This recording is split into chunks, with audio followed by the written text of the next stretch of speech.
evening. Welcome back. So we're going to start with a lying down meditation. So you might want to start setting yourself up for that.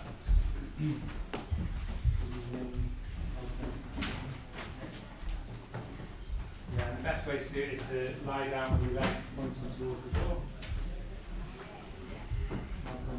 So we're going to start with a lying down meditation.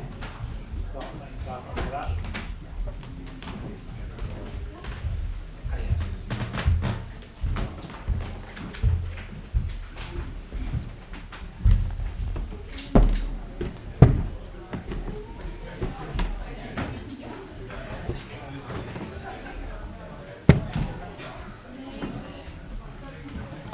Yeah, so as soon as we're in here, we're already starting to turn towards our experience.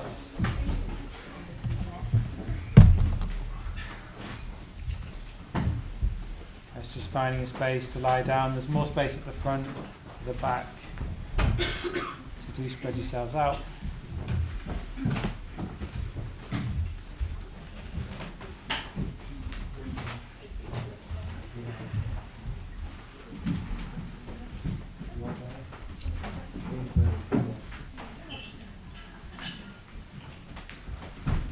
So just as soon as we're lying down, we're already starting to connect with ourselves. Anyway, just listening to the commotion and the sounds of the room and letting them in. So you can just tune in just to the sound itself.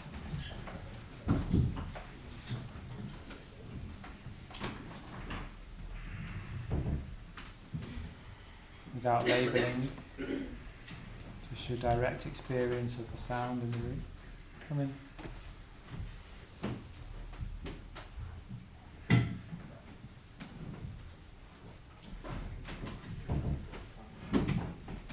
There's a few spaces on the shrine if you want to lie on the shrine. We won't worship you or anything. Just going to do that. There's some spaces here as well.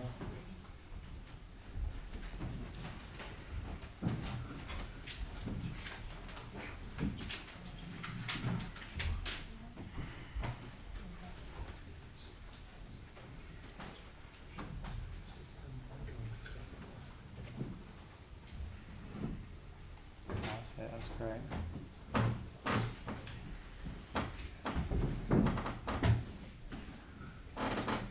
Just allowing ourselves to settle.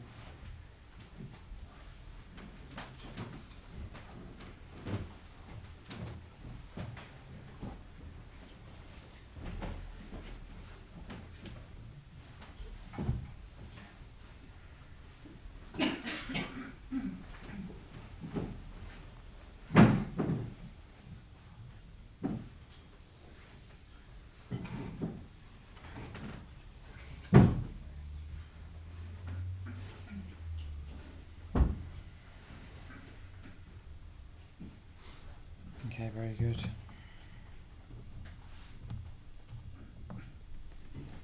So as the light dims, starting to soften around the eyes.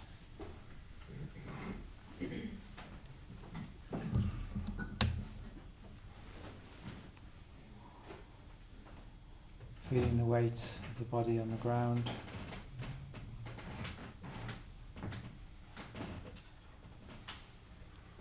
If anything like me, having a sense we've made it,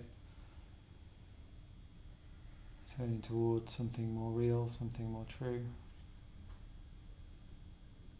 Just what we need.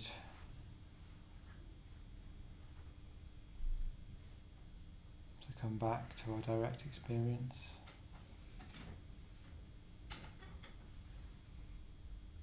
And as the ground takes our weight, it's like a relief.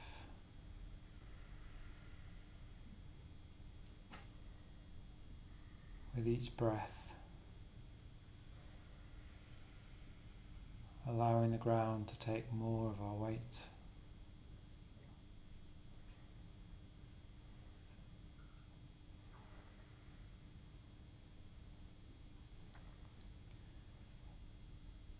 sense of calm fills the body.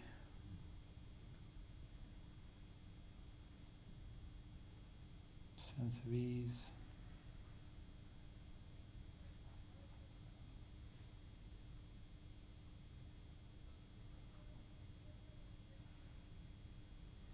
With each breath,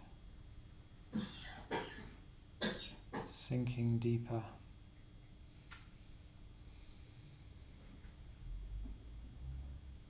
and deeper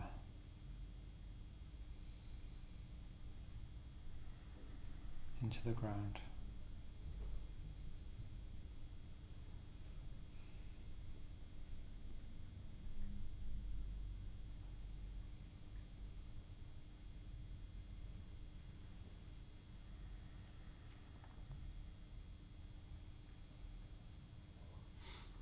Becoming aware of the weight of our head on the cushion.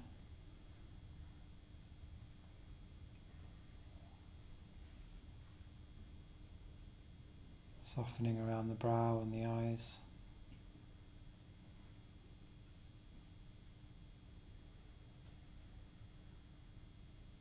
The jaw.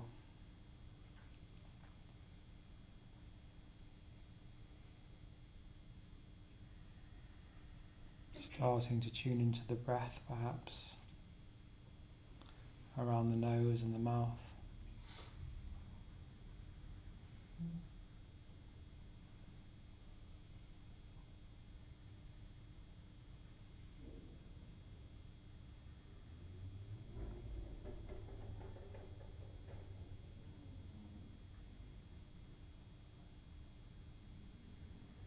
Allowing your chest to fill with air. Almost automatically.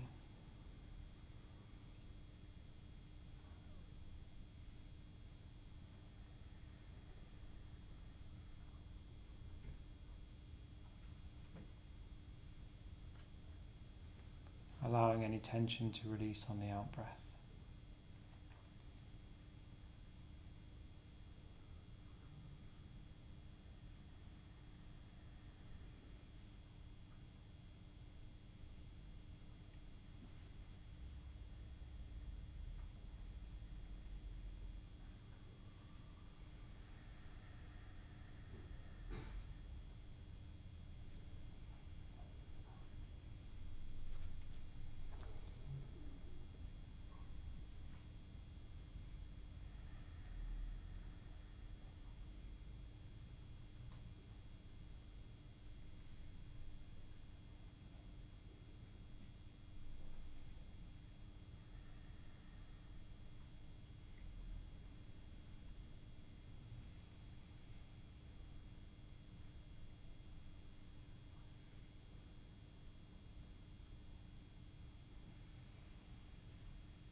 Allowing the shoulders to drop right down the back.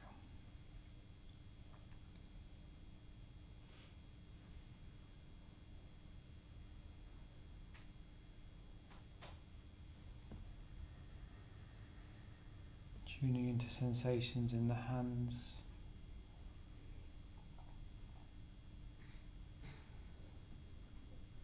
Perhaps there's some tingling in the fingers.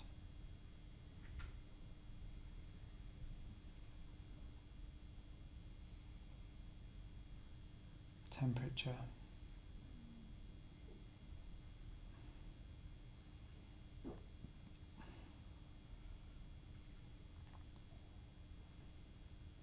Aware of the gaps between the fingers.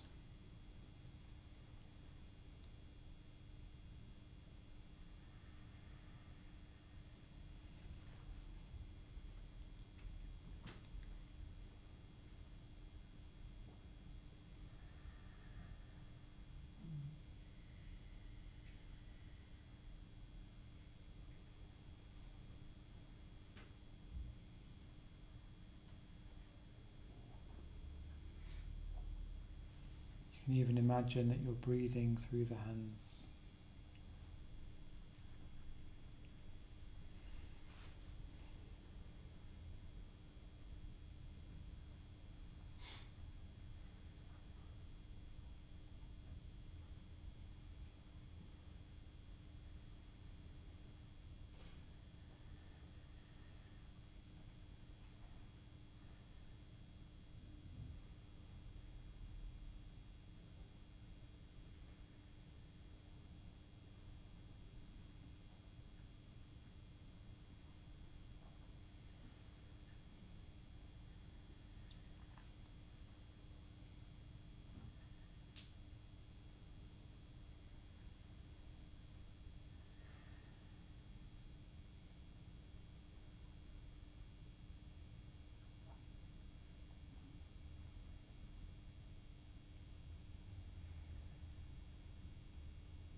Tuning into the breath in the belly.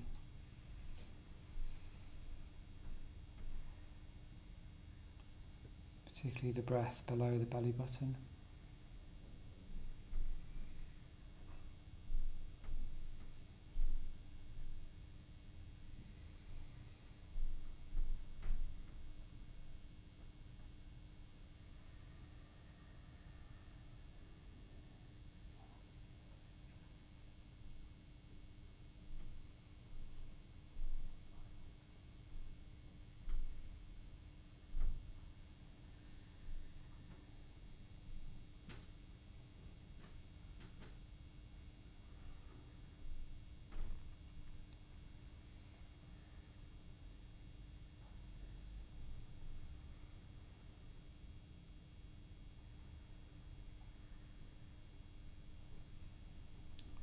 The spine now,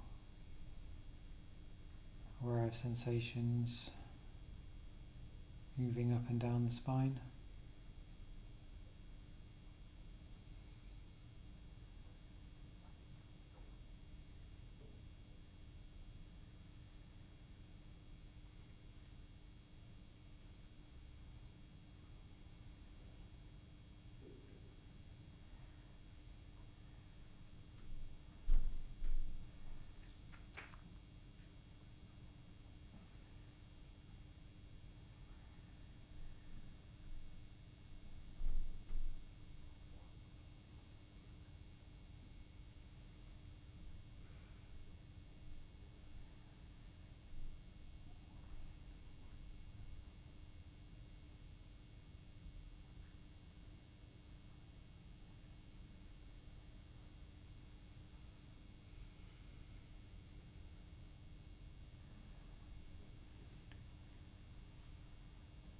And now just spending the last few minutes tuning into the heart center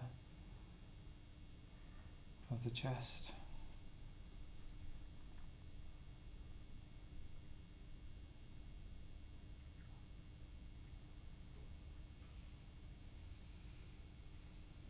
Maybe noticing if there's pleasant or unpleasant sensations in the chest area.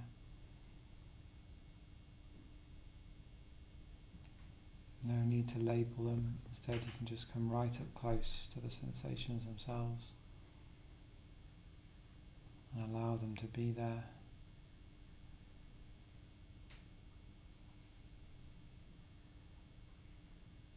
Notice them changing with every breath.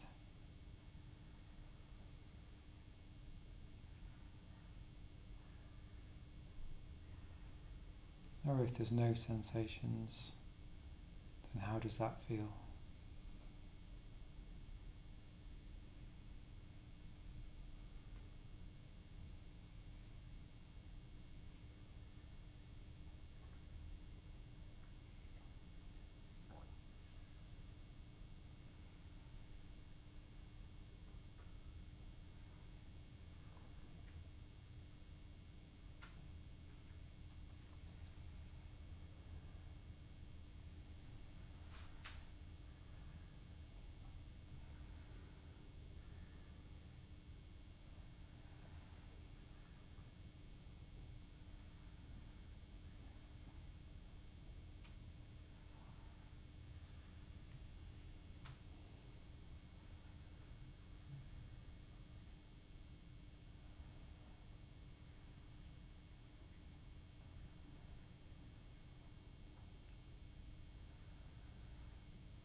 Just starting to broaden out your awareness again to include the whole body.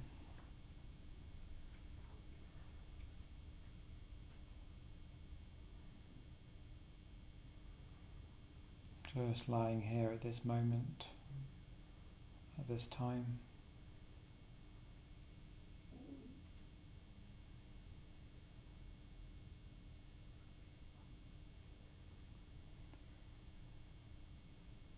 In a few moments we're going to be turning over onto our left hand side, facing the shrine.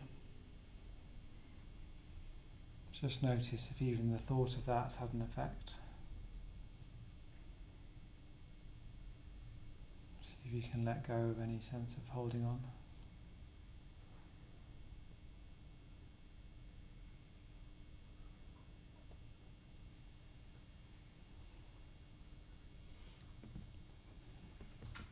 And when you're ready, rolling over onto your left-hand side and just staying in that position for a few moments.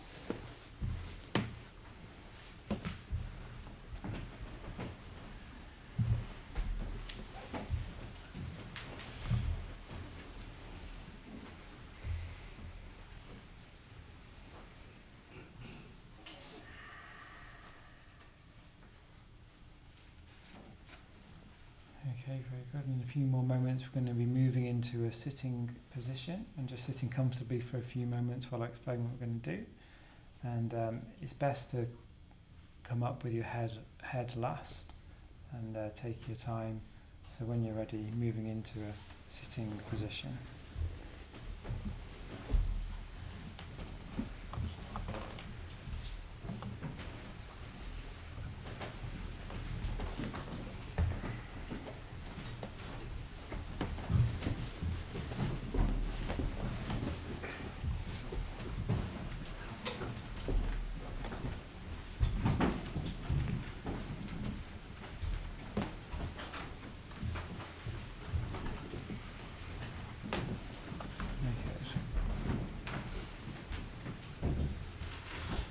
Yes, I'm just going to say something for maybe 4 minutes and then we'll meditate.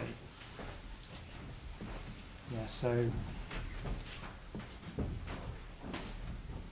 welcome from me, by the way. My name's Diane Arthur, and we'll be tonight we'll be focusing on the Metta Bhavana meditation, and I'll explain a bit more about what we're going to do. Has everybody got everything they need, by the way? Enough cushions, mats? They brought their mind with them. Excellent.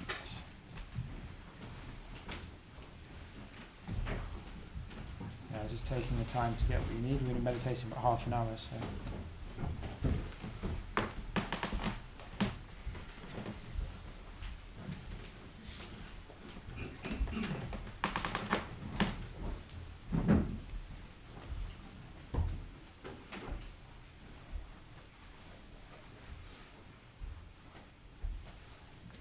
Good.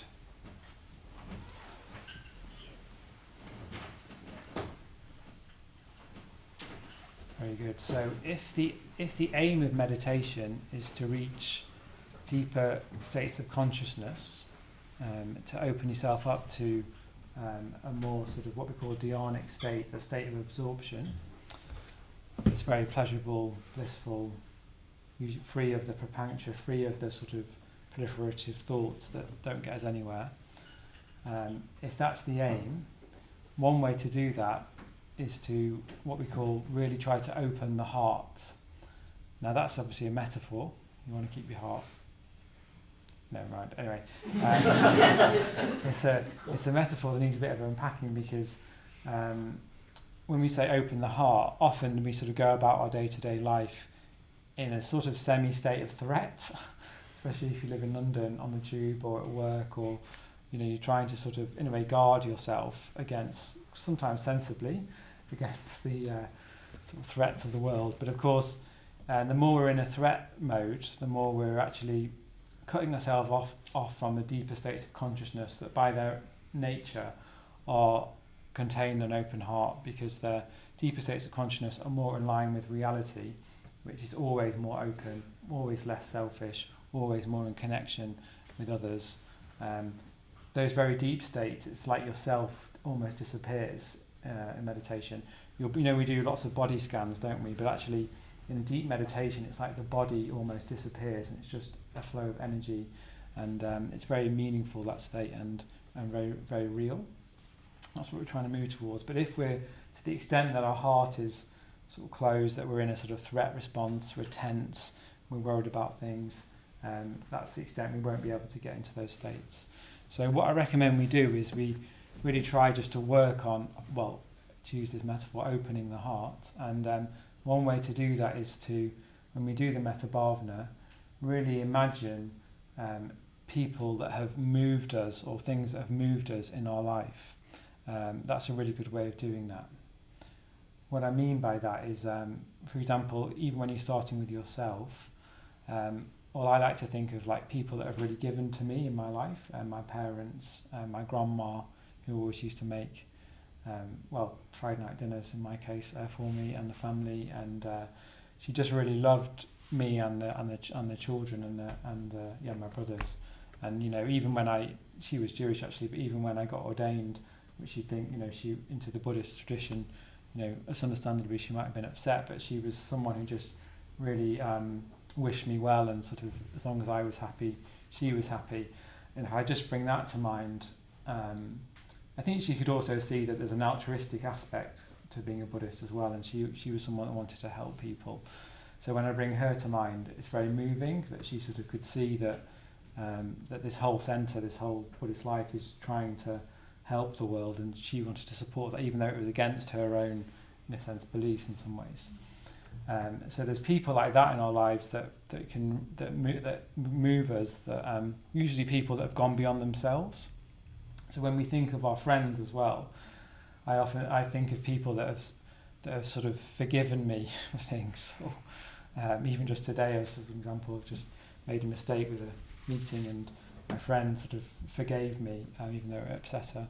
And it's just that just moves me again. It's like my whole heart physically sort of opens and beats a bit harder, and there's sort of my shoulders relax, there's more energy flowing, I'm sort of less guarded, just by using my imagination and bringing to mind a real, something real that's happened that's actually, in a sense, more forgiveness is always more real than all the sort of surface chat we normally get lost in.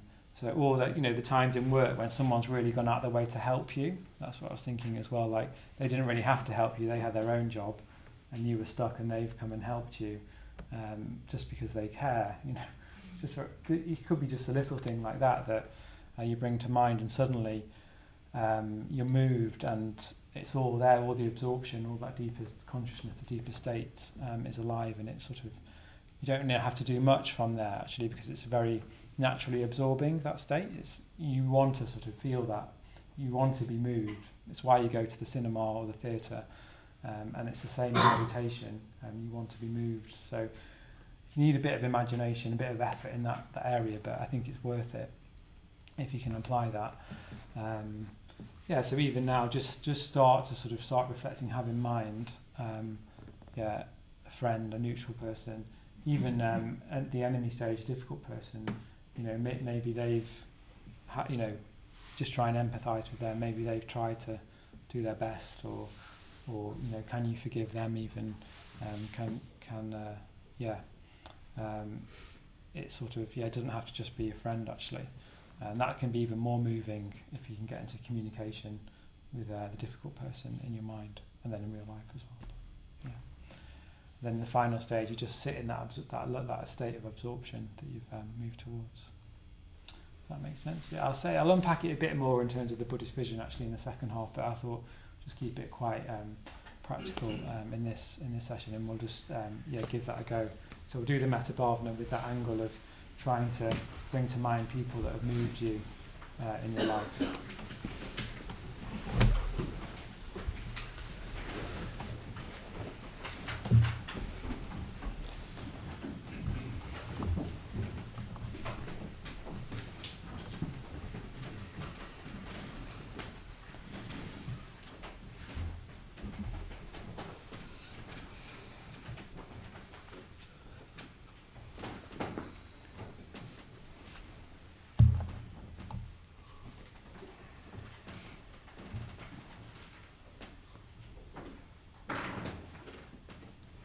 Just doing what you need to do to settle.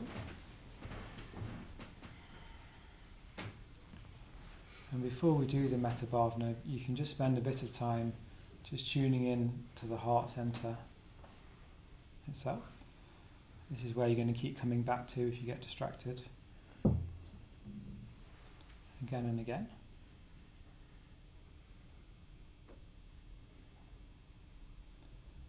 You can even just imagine what would it be like to really open up the heart centre.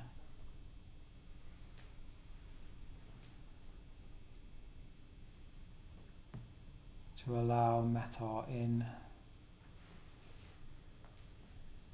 and out.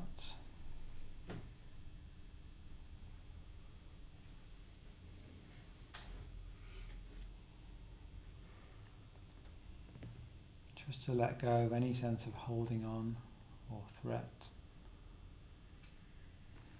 There's nothing you need to guard. That won't work.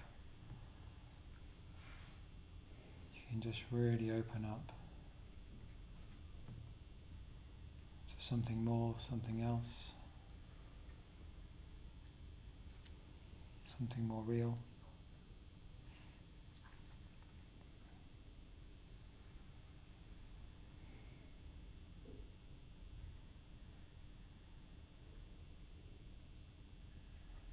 It's as if metta wants to come in to your heart and you're just allowing it in.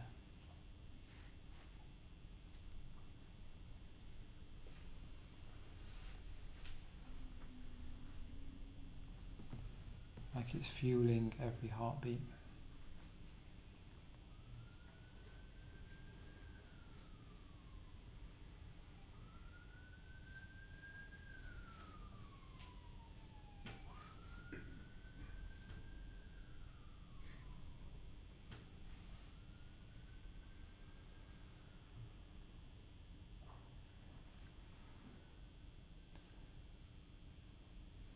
And you just start off by thinking of people that have helped you in your life.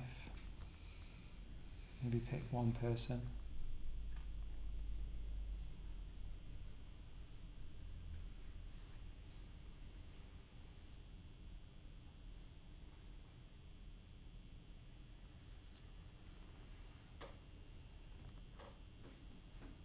And resting in awareness, particularly around the heart center. The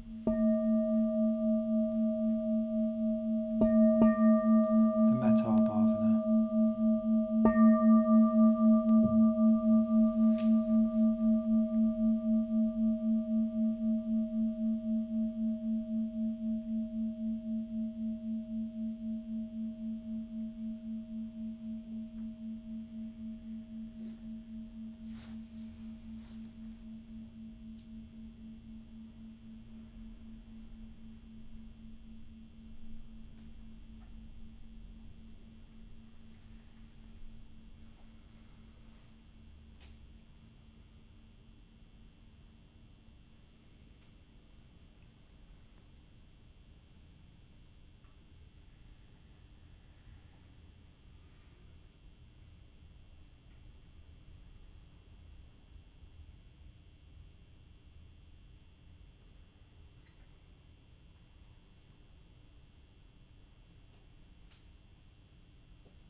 friend to mind that's helped you.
Just seeing if you can stay open in the heart area as best you can.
softening around the heart area.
So starting to relax any effort that you're making, continuing to sit still. Just tuning into the sounds in the room, outside the room.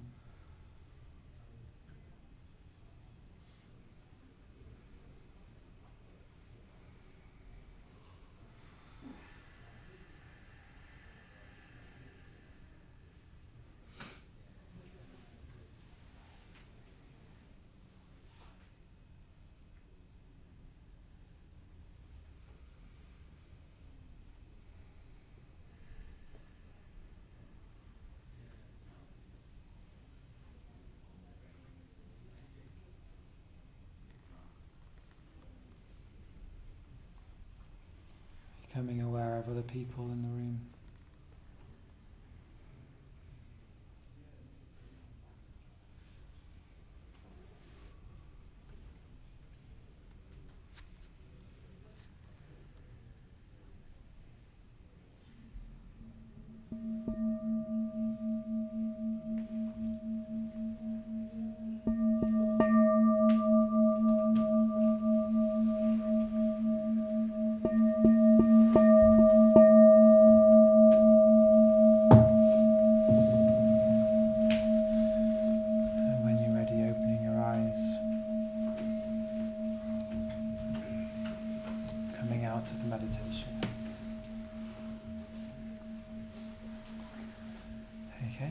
Very good. Yeah, so in the second half, we'll explore a bit more about how to do that and also how it applies to your life, our lives in general, and the vision of the centre actually in relation to that. But before we do that, let's have a cup of tea and then we'll be back after that.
welcome back. Yeah, I've cooled the room down a little bit, but yeah, it should warm up again when you all come in.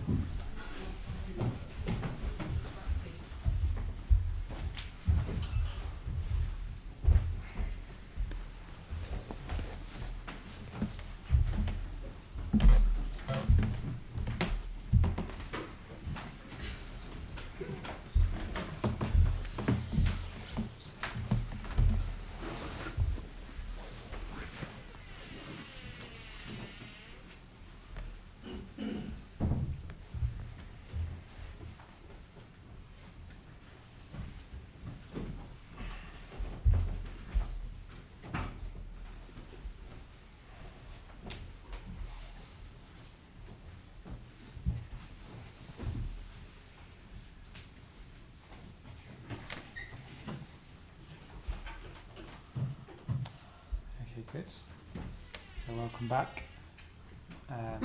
So what we're going to do first, just because we've been talking and chatting and listening aside, we're going to start with some more meditation just to help us settle again.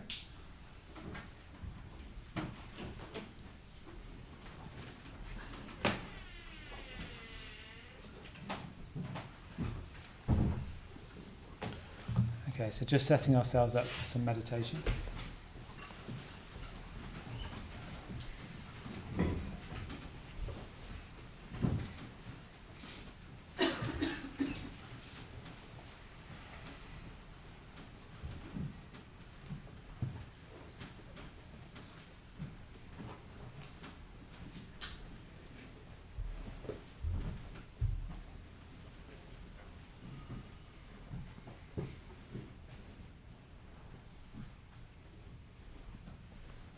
So as we close our eyes, we're feeling the weight of our body on the ground.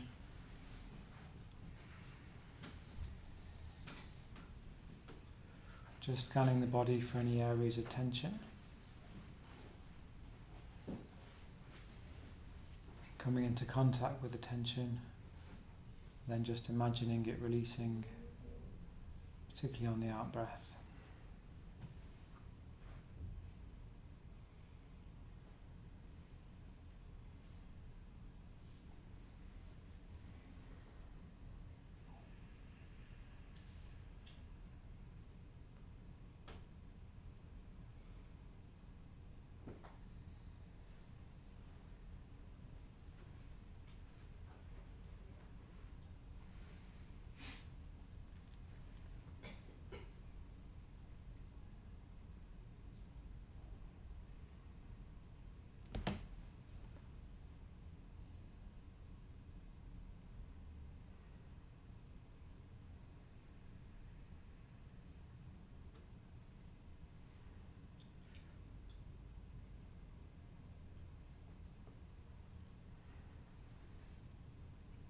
Just looking for any traces of metta still around from the first meditation, particularly around the chest area.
Now starting to expand your awareness again to include the whole body.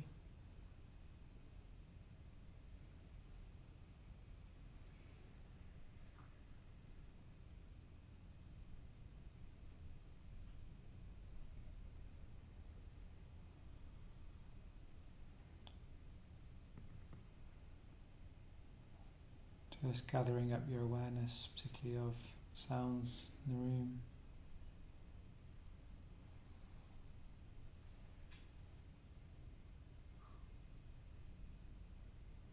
Sense of other people in the room.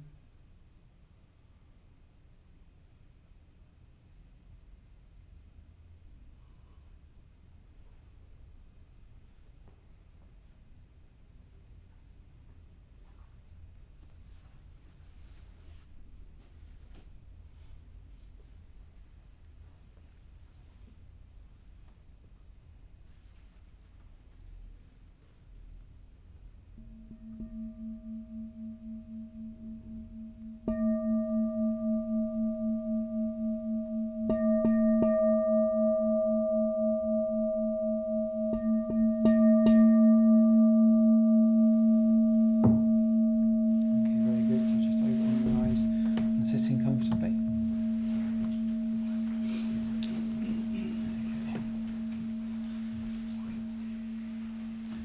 So what we're going to do to end the evening is going to meditate again for about half an hour.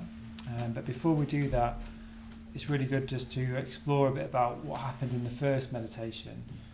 So often our sort of meditation is quite a private realm, isn't it? And sort of we can go very inwards. So it's very helpful, like we did last week, to sort of just talk about how your meditation was, and you sort of reflect as you're talking, and another person that's listening can also reflect on their own mind and listen to you as well. So this is a good exercise that we often do. Is we're going to pair up in a minute, just with someone who you don't know, who you've not come with, and you can, after you've introduced yourselves, you can just, all you have to do is just describe what happened in the meditation. So we were talking about when we met, our opening the heart, working with things that move us. That might be good to reflect on. Did something move you? Did it not? What does move you if it's not that? So in a way, just keep it simple. What happened in the meditation? What were you doing? How was your meditation? But if you want, you can broaden it out a bit.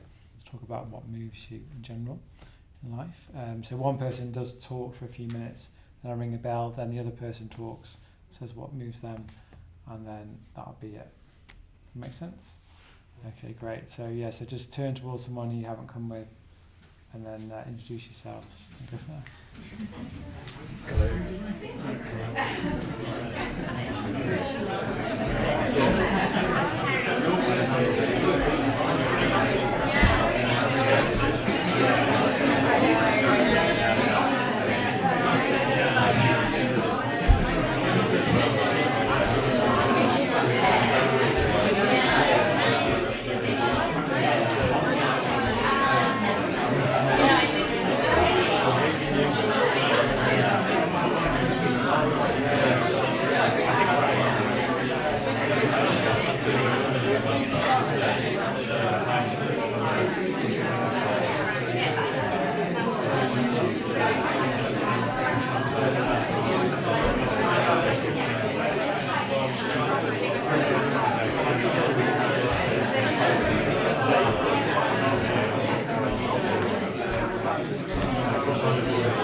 how much there is, isn't there, when you start talking about your meditation and your life and your mind. Very good. So, if you do want to sort of talk further, myself and Savannah Jyoti, who's at the back there, can answer questions at the end. We'll be standing at the door, so do come and speak to us. Let us know how your meditation's going.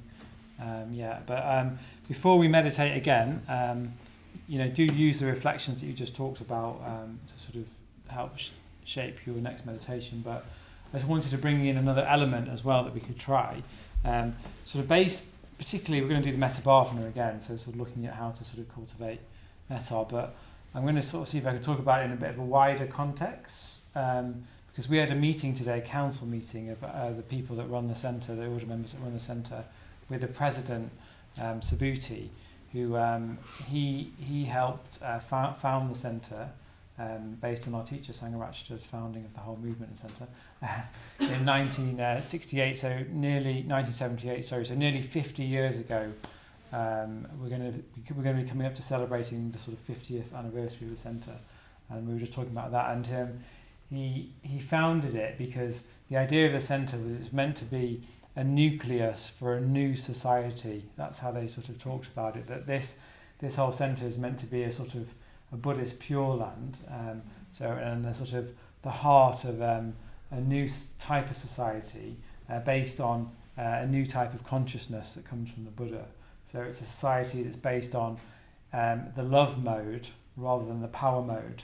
So of course, normally in normal society we sort of operate, don't we, on sort of what can we get, how can we sort of do well for ourselves.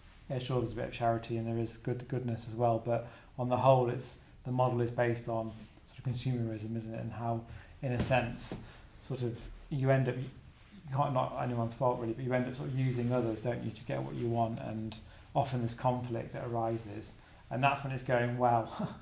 And if it goes badly, then it's wars, it's conflict, it's famine, etc., and you don't have to look too far for that.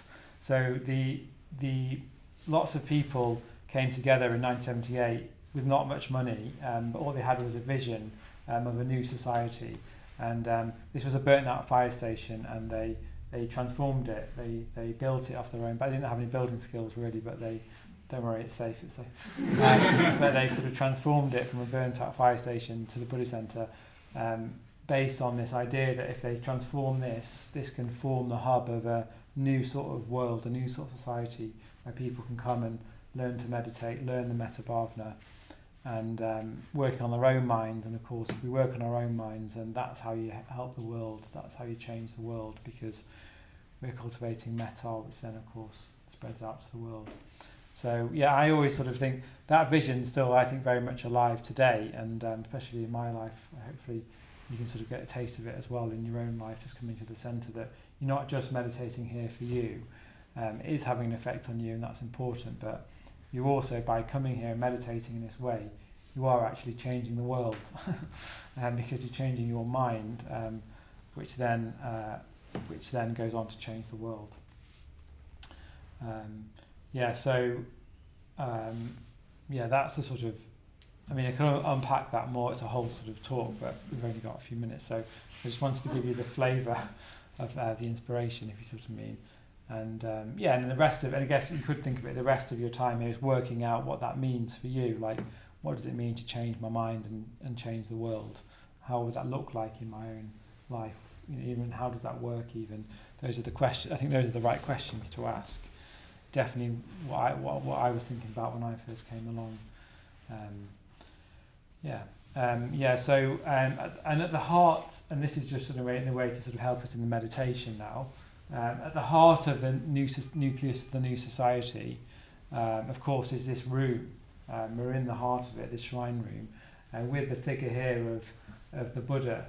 Now, actually, this figure itself is actually an archetypal Buddha, so it's not even the historical Buddha. It's a Buddha called Amitabha, who's actually the Buddha meant to be the Buddha most associated with metta, with love, it's the Buddha of the West as well, of the setting sun.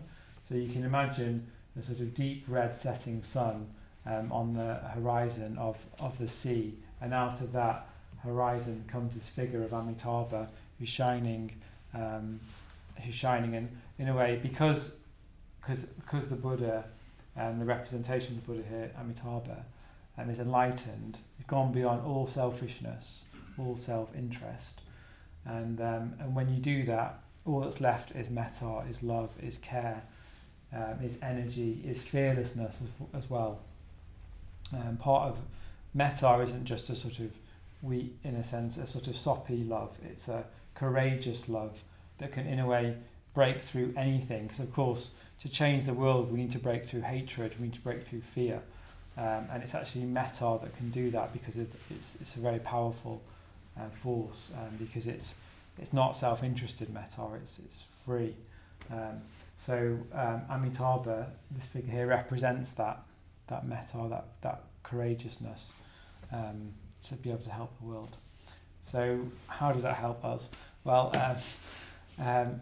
sometimes, when we're struggling to sort of cultivate metta, we can do what we said in the first half, imagine something that moves us. But even that sometimes feels a bit like, I don't know anything that moves us, or who is actually good in the world, my friends. And sometimes you need a vision of something more like a sort of almost imagining what pure metta would be. What would love be that's completely selfless, that's completely full of energy, that's completely full of this fearlessness, this courage that we need. And you can imagine that as light or as a force or something, but it's even easier, I think, to imagine it personified. And that's what, in a way, this figure represents. It's a personification of that metta. So what I like to do, and you can, in a way, it's your mind, so you can do what you want. You could imagine, again, we can do metta again, you could imagine something that moves you. Of course, you could imagine, as I say, red light coming in even to your heart. Or if you want, you can even imagine that there's metta emanating from the shrine, from the figure of Amitabha, from the sort of the nucleus of the new society. And that it's like, you can imagine that the Buddha's like pleased to see you, because he's just delighted that we're meditating here, that we're trying to work on our minds, and in a sense we're helping the world. There's just a sort of a goodness, a meaning, there's a vision within that as well. So that's what I like to do. That's what I do often when I'm stuck. When we were ordained, actually, we sort of taught these practices where we on purpose bring to mind the Buddha figures, but it doesn't mean you don't have to be ordained to do it to some degree. You can use your you can engage with with these images, which I think can speak to us in our own way. We have to make it meaningful for ourselves, whether you think of yourself as a Buddhist or not. But it's there for you to engage with if you want to. And I find it very moving to really imagine, to say, a pure sense of, in this case, metta. And sometimes I imagine, for example, there's like a red light coming from the Buddha's heart to my heart, and it's like it's fueling every beat in my heart. There's just a lot of energy, warmth, and can be very absorbing when that's happening and moving, as I said. That's just a sort of something you can do if you want. Okay, good. So pick some. Anyway, just choose something that you're going to do. Either what we did in the first half, or if you have some space opening up, you can bring to mind, as I say, even the Buddha figure itself. But whatever you do, just keep that open heartedness, and keep looking for a sense of opening, freedom, and metta within your experience, and seeing what happens, staying curious. Okay? Very good.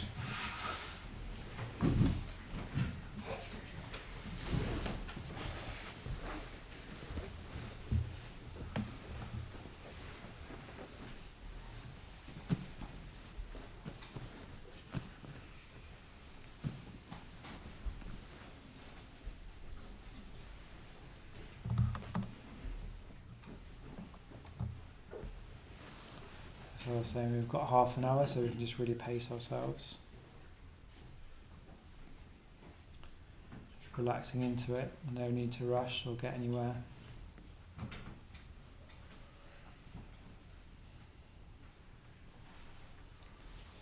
And if our mind wanders, as soon as we've noticed that, we just come back to the heart centre again and again, without judgment.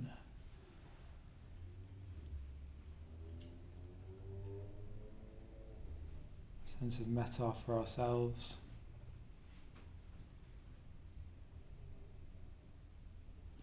And it's a very, very skillful thing that we're doing, working on our mind in this way. Very ethically positive. It really is helping the world as well as ourselves. Just tuning into that sense.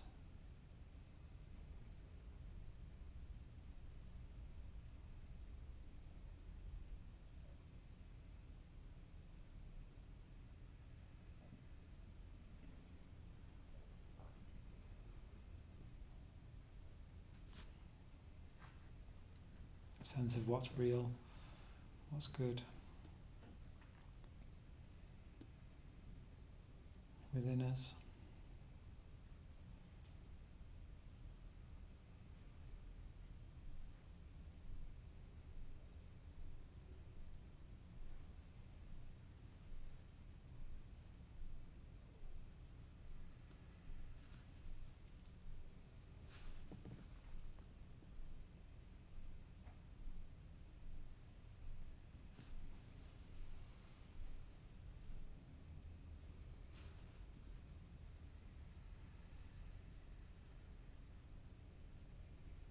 And if you wish to, in the first stage, you can just imagine a sense of the heart opening,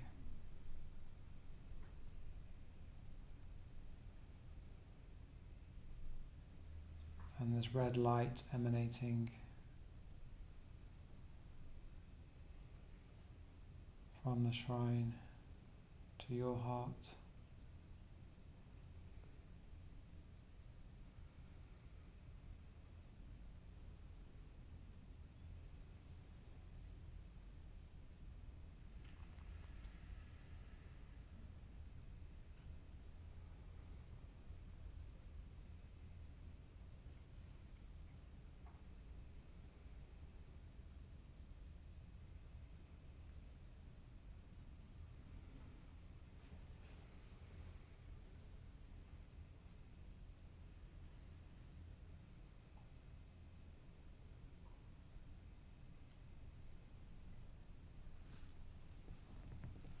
Metta Bhavana.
final stage, radiating metta.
Starting to relax any effort you're making, but continuing to sit still. Just letting the mind do what it needs to do.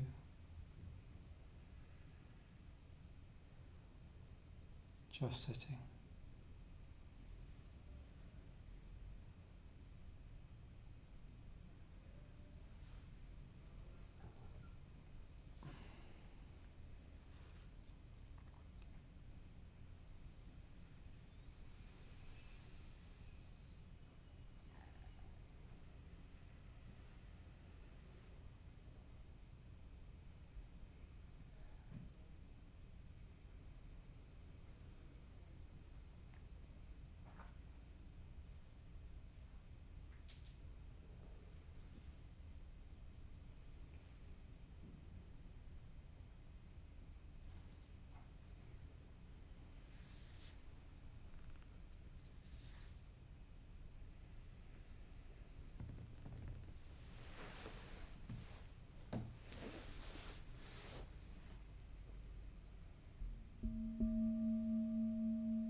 Sitting comfortably.